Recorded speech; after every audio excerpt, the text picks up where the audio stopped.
함께 예배하는 모든 분들 가운데 이 말씀의 축복이 함께 하시기를 주님의 이름으로 축원합니다. 이 시편 96편을 보시면 표저해가 없는 것을 보게 됩니다. 시편 150편 이 시편 가운데 34편이 이렇게 표저해가 없습니다. 그러나 이 시편 96편 말씀은 이 말씀이 구약 성경은 원래 히브리어로 써져 있는 성경이었는데 이스라엘이 이제 바벨론에 멸망하여서 전 세계로 이스라엘 백성들이 흩어지게 됩니다. 소위 흩어진 백성이라 해서 디아스포라라고 이야기를 합니다. 전 세계에 흩어진 그들이 당시에 전 세계를 지배하고 있던 헬라 제국의 지배 아래 있다 보니까 헬라어에는 능숙했지만 히브리어는 점점 그들이 안 쓰다 보니까 익숙하지 않게 됩니다. 이렇게 또 세대가 흘러서 몇백 년이 이렇게 흘러가니까 더더욱 그러지 않겠습니까? 그래서 유대인 지도자들이 모여서 이 히브리어로 된 성경을 헬라어로 성경을 번역하는 일을 합니다. 이것을 소위 70인역이라고 이렇게 말을 하는 것이죠. 70명의 각 지파의 사람들 70명을 모아다가 이 학자들이 히브리어 성경을 헬라어 성경으로 번역을 합니다. 바로 이집트의 알렉산드리아에서 모여서 번역을 하게 됩니다. 그런데 그 70인역을 헬라어로 번역을 할 때에 여기에는 표저해를 이렇게 붙습니다. 그 표저해가 뭐냐면 포로 이후 그 집이 지어졌을 때 다윗의 노래 이렇게 되어 있습니다. 그러니까 시편 96편은 다윗이 부른 노래, 다윗의 시라는 것을 바로 우리에게 가르쳐 주고 있습니다. 그래서 이 시편 96편이 6편을 이해할 때 다윗에게 있었던 어떤 사건이 이 시편 96편을 짓게 했다는 것을 저와 여러분이 알 수가 있는 것이죠. 그럼 어떤 일이 있었느냐 이렇게 이제 우리가 질문할 수 있죠. 그런데 우리가 손쉽게 무슨 일이 일어났는지를 알 수가 있어요. 왜냐하면 이 시편 96편은 역대상 16장에 이 성경이 그대로 써져 있습니다. 이게 그대로 되어 있습니다. 그러니까 역대상 16장에 있었던 바로 사건이 이 시편 96편을 짓게 된 계기다. 이렇게 여러분이 이해하시면 좋겠습니다. 그럼 역대상 16장에 무슨 일이 있었습니까? 바로 역대상 16장에 바로 언약궤가 예루살렘에 돌아온 사건이 있었습니다. 언약궤가 블레셋에 의해서 뺏겼죠. 그래서 이것을 이제 다윗이 이제 사울왕 때 뺏겼던 걸 다윗이 다시 이제 찾아오는 것입니다. 찾아오는데 이제 다윗 입장에서는 굉장히 심혈을 기울여서 이 언약궤를 이렇게 찾아와서 예루살렘으로 옮기는 일을 합니다. 굉장히 정성을 들여서 옮깁니다. 그런데 그 일로 인하여서 웃사가 죽는 일이 벌어지게 됩니다. 이로 인하여서 다윗이 마음이 상합니다. 사람이 죽은 것입니다. 그래서 언약궤 옮기는 걸 중단해 버리죠. 그리해서 가드 지역에 이 가드라고 하는 지역 블레셋 땅입니다. 요즘으로 말하면 그 팔레스타인 가자 지구입니다. 가자 지구. 여러분 많이 뉴스에서 들어보셨죠? 이 가자 지구에 있는 오벳 에돔이라는 사람의 집에다가 이것을 그대로 둡니다. 두는데 소식을 듣게 됩니다. 다윗이. 오벳 에돔의 집에 3개월 정도 두게 되는데 오벳 에돔의 집이 큰 복을 받게 됩니다. 큰 복을 받게 됩니다. 그때서 비로소 다윗이 깨닫습니다. 내가 이 언약궤를 잘못 다루었구나. 언약궤를 내 뜻대로 다루었구나. 이 언약궤를 바로 생각이 없고 언약궤를 그냥 나무 상자로 만들어진 물건으로 내가 대했구나. 이걸 인지하게 됩니다. 그래서 이 언약궤를 옮길 때에 하나님이 어떻게 옮기라고 말씀하셨는지를 찾아서 그것을 보고 하나님이 말씀하신 대로 언약궤를 이제 예루살렘으로 옮기게 됩니다. 그리고 옮기고 나서 이제 하나님을 찬양하는 찬양시가 시편 96편에 해당되는 찬양입니다. 거기에서 우리는 하나님이 누구신가를 우리가 알 수가 있습니다. 한번 이제 96편을 좀 보도록 하겠습니다. 새 노래로 여호와께 노래하라. 온 땅이여 여호와께 노래할지어다 라고 말합니다. 지금 다윗은 하나님께 노래하자고 지금 말을 하고 있습니다. 새 노래로 하나님께 노래하자 이렇게 지금 이야기를 하고 있으며 온 땅이여 여호와께 노래할지어다 라고 선포하고 있습니다.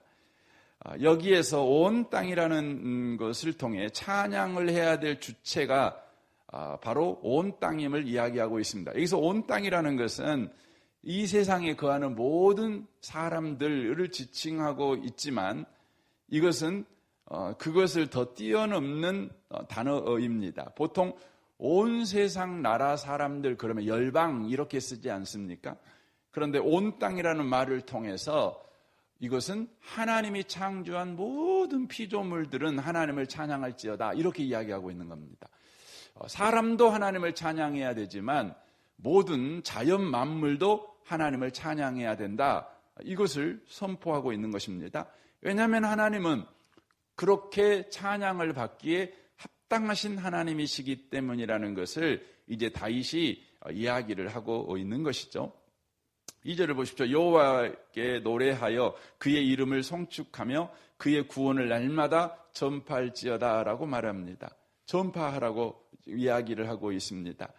이 전파한다는 이야기는 전쟁 결과를 기다리는 백성에게 승리의 소식을 전할 때에 쓰는 단어가 이 전파입니다. 그러니까 그의 구원을 날마다 전파할지어다라는 이 말을 통해서 하나님께서 온 세상을 구원의 대상으로 보시고 그들을 구원하는 일을 하셨기 때문에 하나님을 찬양하며 그 하나님이 우리를 구원하셨다는 소식을 전할지어다 이렇게 지금 이야기를 하고 있는 것이죠. 하나님이 구원자시다 이걸 선포하게 하는 것입니다. 3절에도 그의 영광을 백성들 가운데 그의 기이한 행적을 만민 가운데 선포할지어다 라고 말합니다. 그래서 선포한다는 말은 전파하는 것보다 훨씬 더 자세하게 전파하는 걸 이야기하고 있는 것입니다. 그러니까 하나님이 하신 일은 당장 전파라는 건 하나님이 승리하셨습니다 이렇게 하는 게 전파라면 선포는 하나님께서 이렇게 승리하셨습니다 하고 자세하게 바로 전파하는 것을 선포한다 이렇게 이야기를 하고 있는 것이죠. 4절 보십시오. 여호와는 위대하시니 지극히 찬양할 것이요 모든 신들보다 경외할 것이며 만국의 신들은 우상들이지만 여호와께서는 하늘을 지으셨음이로다 라고 이야기를 합니다. 지금 이제 다윗이 이 언약궤를 옮겨가는 과정에서 하나님이 누구이신가를 다윗이 분명하게 이해를 하기 시작하고 있는 것을 지금 보여주고 있는 겁니다. 그러니까 다윗은 언약궤를 처음에는 어떻게 생각을 했냐면 좀 전에 말씀드렸던 것 같이 그냥 궤짝으로 생각을 했어요. 궤짝으로 그냥 그 나무 상자로 생각을 했습니다. 그래서 그렇지만 이것을 하나님께서 우리에게 주신 귀한 물건이다라고 생각을 했습니다. 그래서 귀한 물건을 다룰 때에 보통 사람들이 하는 것보다 좀 더 정성을 담아서 그 언약궤를 옮기려고 했습니다. 그런데 언약궤는 하나님께서 우리에게 주신 어떤 귀한 물건 이것이 아닙니다. 언약궤를 우리에게 주신 이유가 있는데 그것은 하나님의 임재의 상징으로 주신 것입니다. 언약궤는 하나님의 임재의 상징입니다. 이게 굉장히 중요한 의미의 말입니다. 하나님은 언약궤를 하나님의 임재의 상징, 하나님이 너희와 함께 계셔, 이것을 가르치기 위해서, 이것을 그들에게 잊어먹지 않게 하기 위해서 보이는 메시지로 준 것이 언약궤입니다. 그런데 다윗은 언약궤를 하나님이 우리와 함께 하신다, 그 관점에서 언약궤를 대한 것이 아니라, 다만 언약궤는 하나님이 우리에게 주신 귀한 물건, 이렇게 생각하고 대한 것입니다. 여러분, 하나님의 임재의 상징은 바로 하나님 자신을 상징하고 있기 때문에 하나님을 우리가 대할 때는 어떻게 대해야 되는 것입니까? 우리가 물건을 대할 때는 우리 생각으로 물건을 대할 수 있습니다. 왜냐하면 물건은 말 그대로 무인격자니까요. 인격이 없으니까요. 그러니까 나를 어떻게 대해줘, 이렇게 물건이 나한테 말하지는 않지 않습니까? 내가 그 물건의 가치를 정하는 것이죠. 이 물건이 값나간 거라면 내가 이 물건을 값나가게 대해주는 것이고, 이 물건이 좀 싸구려면 내가 싸구려 같이 그냥 대하면 되는 겁니다. 어떤 그 의미가 있다면 의미 있게 대하면 되는 것이고, 의미가 없으면 그냥 막 대하면 되는 것이죠. 그런데 그 모든 것을 누가 정하냐면 내가 정합니다. 왜냐하면 나는 인격자고 물건은 인격이 없는 거니까. 그래서 인격이 없다는 건 생각도 없고 계획도 없고 뜻도 없고, 그렇죠. 말도 못하고 듣도 못하고, 이게 물건 아니겠습니까? 하지만 나는 계획도 있고 뜻도 있고 생각도 있고 말도 할 수 있고 들을 수도 있는 존재 아니겠습니까? 그러니까 물건을 대할 때는 그 주도권이 누구에게 있냐면 나에게 있는 겁니다. 그런데 언약궤는 다만 물건이 아닙니다. 하나님이 우리와 함께 하신다는 상징물입니다. 곧 하나님이 우리 가운데 계신다, 이걸 보여주는 것입니다. 그러므로 그 물건을 그 언약궤를 대할 때는 바로 생각하시는 하나님, 말씀하시는 하나님, 계획을 갖고 계신 하나님이심을 우리가 인정하고 그 하나님의 뜻을 쫓아서 그 언약궤를 대해야 합니다. 이게 중요한 것입니다. 근데 다윗이 그걸 놓친 것입니다. 하지만 우사가 죽은 사건을 통해서 다윗이 그냥 상처받았죠. 하지만 오벳 에돔이 복받는 것을 보면서 언약궤는 하나님의 임재다, 오벳 에돔의 집에 하나님이 임재하시니 오벳 에돔이 복을 받는구나, 이걸 알게 됩니다. 곧 오벳 에돔과 하나님 사이에 풍성한 관계의 역사가 있는 것을 보게 됩니다. 오벳 에돔이 언약궤를 정성스럽게 대하고 언약궤 앞에서 그냥 아침마다 정화수 떠놓고 열심히 비니까 복받다, 이게 아니고 하나님이 그 오벳 에돔의 집에 임하셔서 적극적으로 하나님이 일하신 것입니다. 적극적으로 하나님이 역사하신 것입니다. 오벳 에돔이 언약궤에다가 뭔가를 한 것이 아닙니다. 하나님이 오벳 에돔의 집에 일하신 것입니다. 그러니까 복받은 겁니다. 이것을 다윗이 본 것입니다. 여러분, 신앙생활이 뭘까요? 신앙생활은 내가 뭔가를 해서 하나님으로부터 복을 끌어오는 게 신앙생활이 아닙니다. 우리 가운데 임재해 계신 하나님이 적극적으로 우리의 삶에 복 내려주시는 것을 여러분 경험하고 살아가는 것. 그래서 우리 인생에서 할 수 있는 것이 다만 뭐냐면 하나님을 찬양하는 것입니다. 하나님께 감사하며 나아가는 것입니다. 그래서 여기에 다윗이 말하는 것이죠. 모든 만국의 신들은 우상들이지만 여호와께서는 하늘을 지으셨음이로다 라고 말씀합니다. 우상과 하나님을 대비시키고 있습니다. 우상은, 모든 세상의 신들은 우상이다, 그리고 그렇지만 하나님은 하늘을 지으셨다, 이렇게 대비시킵니다. 이게 무슨 뜻이냐면, 우리 성경에는 모든 신들은 우상 이렇게 돼 있죠. 그런데 원문 번역을 보면 만국의 모든 신들은 헛것들이지만 이렇게 번역이 됩니다. 그러니까 우상을 헛것으로 번역을 합니다, 원래. 그런데 우리 성경이 그냥 우상으로 써놓은 겁니다. 그러니까 세상의 모든 신들과 하나님을 비교하는데 세상의 모든 신들은 우상이래요.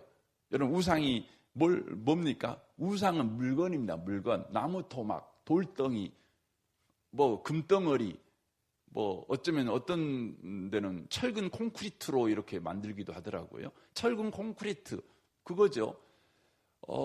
그들은 귀가 있지만 듣지 못합니다. 눈이 있지만 보지 못합니다. 머리가 있지만 그들은 생각과 계획이 없습니다. 그들에게 발이 있지만 그들은 걸어 다니지 못합니다. 그냥 물건입니다. 그냥 물질입니다. 그런데 우리 하나님은 어떤 분이신가? 하늘을 지으신 분이십니다. 여러분, 하늘을 지었다는 것은 두 가지가 크게 보면 세 가지가 있어야만 하늘을 지은 것이 성립이 됩니다. 첫 번째는 하늘을 지을 능력이 있어야 됩니다. 그렇죠. 하늘을 지어낼 능력이 있어야 되죠. 능력이 있어야 되죠. 두 번째는 하늘을 지어낼 지혜가 있으셔야 합니다. 그렇죠. 능력만 있어서 되는 게 아닙니다. 힘만 세갖고 되는 게 아니에요. 머리가 나쁜데 힘만 세면 여러분 뭡니까? 그거 그냥 저기밖에 안 되죠. 그냥 머슴밖에 안 되죠. 그런데 여러분, 지혜는 많은데 힘이 있어 보세요. 그러면 무엇밖에 안 됩니까? 여러분, 그분은 엔지니어가 될 수가 없어요. 그분은 앉아갖고 지시밖에 할 것이 없어요. 그런데 우리 하나님은 어떤 분이십니까? 능력도 있지만 지혜도 있으신 분이셔요. 그래서 하늘을 어떻게 하시죠? 하나님께서 친히 계획하시고 친히 만드셔요. 창조하셔요. 그리고 또 하나의 조건이 필요합니다. 뭐가 필요합니까? 하늘이 여러분 운행되어야 합니다. 하늘이 하늘다워야 됩니다. 하늘이 하늘답게 오늘도 있어야 되고 내일도 있어야 되고 하나님이 정한 날까지 하늘이 하늘다워야 합니다. 그러려면 여러분 뭐가 필요합니까? 관장하는 힘이 있어야 합니다. 통치하는 통치자여야만 합니다. 그래서 여러분, 여호와께서는 하늘을 지으셨다. 이 말은 하나님은 살아계신 하나님이신데 그 하나님은 지혜가 무궁하시며 능력이 한없으시며 그분은 통치자시다. 이것을 말씀해주고 있는 것입니다. 완전히 우상과 대비되는 것이죠. 물질과 대비되는 것이죠. 다윗은 언약궤를 통해서 하나님은 바로 살아계신 하나님이시오. 그분은 지혜가 한없으신 분이시오. 능력이 한없으신 분이실 뿐만 아니라 통치자이신 하나님이시다. 이것을 그가 이해하게 됩니다. 그래서 6절 보십시오. 종기와 위엄이 그의 앞에 있으며 능력과 아름다움이 그의 성소에 있도다. 이렇게 말합니다. 여기에 성소에 있다. 이 말은 우리말은 지성소에 있습니까? 지성소에가 언약궤가 있거든요. 그렇죠? 언약궤의 이해가 뭐죠? 이 뚜껑 위에 두 천사 사이에 있는 곳을 시은소, 은혜가 머무는 장소라고 말을 하죠. 시은소. 그곳에 하나님이 보좌하신다. 이렇게 성경은 기록하고 있습니다. 그러니까 하나님이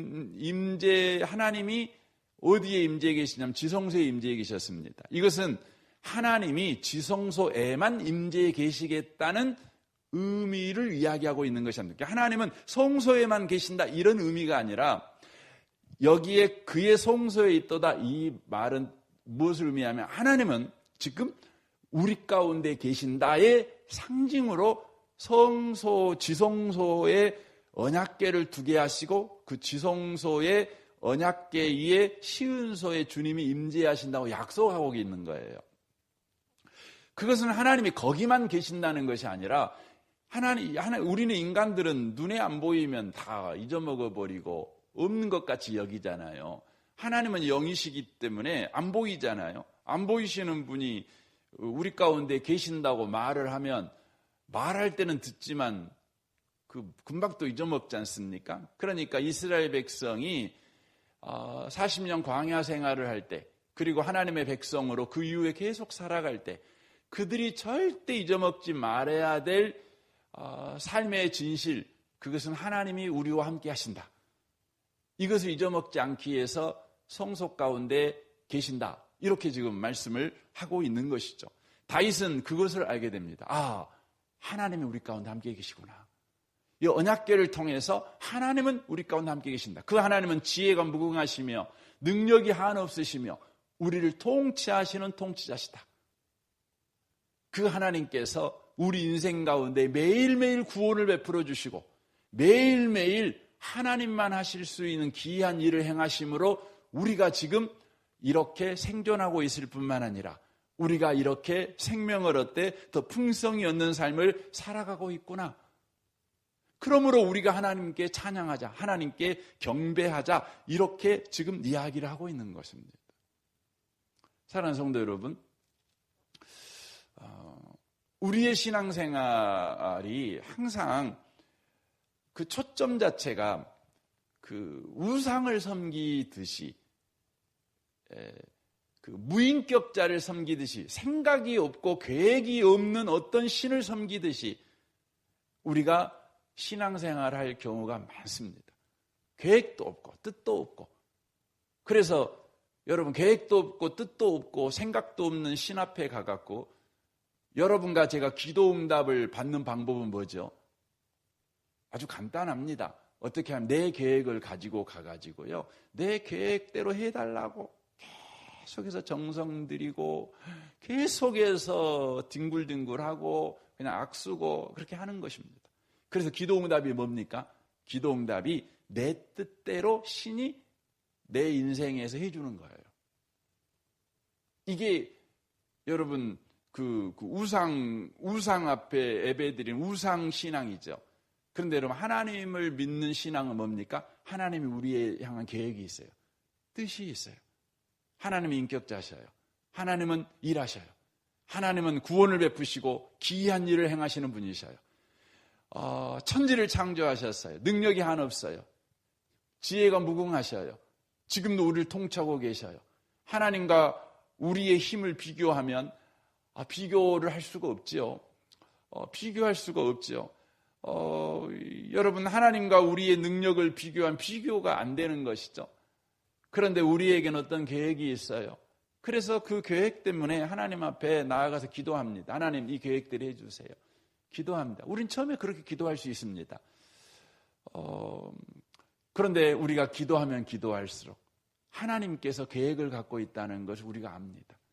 하나님이 더 높은 뜻을 가지고 있다는 걸 압니다. 압니다. 우리의 삶을 뒤돌아보니까 내 계획대로 됐으면 큰일 날 뻔했는데 내 계획대로 되지 아니하고 하나님 뜻대로 됐으니까 여기까지 왔다는 걸 우리가 너무 감사합니다. 기도하다 이걸 알게 됩니다. 그래서 우리의 기도는 어떻게 됩니까? 내 온대로 마옵시고 아버지의 뜻대로 되기를 원합니다. 그렇게 되는 것입니다. 왜냐하면 하나님의 계획이 내 삶에 이루어지는 것이, 그게 수지 맞는 인생이거든요. 그것이야말로 위대하고 복된 인생인 것을 우리가 알게 됩니다. 그래서 우리는 기도하러 들어갈 때는 내 계획을 고집하고 들어갔다가 인상을 팍 쓰고 들어가지요. 내 계획대로 안 되는 인생에 대한 답답함 때문에 인생 팍 쓰고 들어갔다가 하나님이 내 인생에 위대한 계획을 가지고 일하신다는 걸 알고 그것 기뻐하며 찬양하다가 여러분 나오는 겁니다. 나오는 것입니다. 기도응답이 뭡니까? 기도응답은 아버지의 뜻대로 내 인생이 되어진다는 것이죠. 하나님이 아버지의 뜻으로 내 인생에 역사하고 있다는 것이죠. 이걸 아는 것입니다. 이것이 기도응답입니다. 지금 다윗은 바로 그것을 노래하고 있는 것입니다. 이 아침에 오신 복 있는 분들의 삶에 다시 한번 하나님이 누구이신가 확인하고 오늘도 그 하나님에게 합당한 신앙생활을 해가는 그런 복 있는 저와 여러분이 되시기를 주님의 이름으로 축원합니다. 아멘. 우리 같이 기도하겠습니다.